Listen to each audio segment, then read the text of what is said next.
gear, we just love to get off the public roads and onto private tracks to push cars right to the limit, either for sheer fun or to test how a car would handle in an emergency avoidance situation. Obviously, you can't drive like that on the road, but surely with experience you should be able to enjoy driving briskly and safely.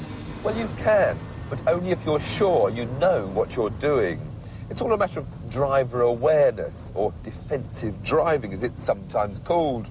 To be honest, it's not my speciality subject, but it is.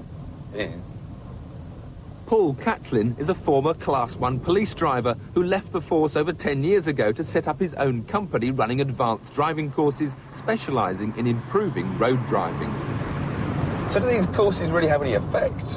Well, we find they do, Tiff. Over the last 10 years, we've been training a lot of people, especially company car drivers, and we're finding throughout companies we're reducing their accident rates by 66%.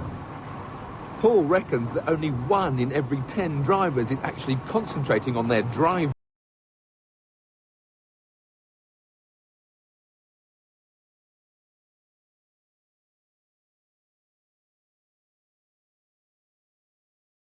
This left-hand bend, Tiff, so we bring the car out towards the middle of the road here, towards the white line. So as far as you go out? Well, you can come over just a bit more, but not too far, to get your backside there, so you can see more around the bend. By the time you're into the bend, you should be on your own side of the road, taking the longest route round, which gives you better visibility and better stability. This is the racing line that most people, you would take. You start out towards the crown of the road, you turn in for the apex there, and you'll see we've got no view now, and on the exit of the bend, the weight of the car naturally brings us into whatever car's coming the other way. If you can see through the bend, however, Tiff, you can normally cut straight through it.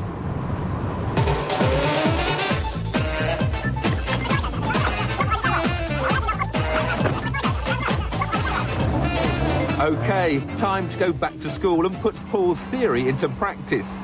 Remember, getting a left-hand bend wrong will tend to push you straight into the oncoming traffic. Right, Paul, so approaching your left-hand bend, so I can, edge just over this white line a little? Just a touch, Tiff, yeah, to about there. By the time these hazard lines come in, come onto your own side of the road. Good view now. Hold the outside of the curve, and as the road starts to straighten, then it pulls away. It's just very, very easy.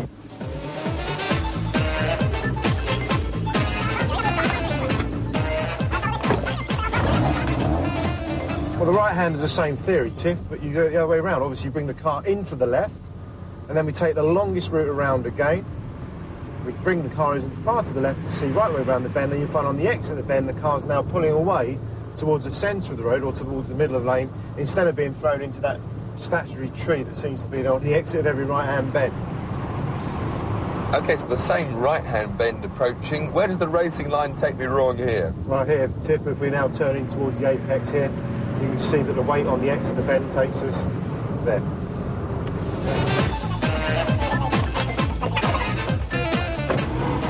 The left here. I know you want to go over there, but think we're going to be thrown on the exit. Now the car just naturally pulls towards the crown of the road, ready for an overtaking manoeuvre if it was on.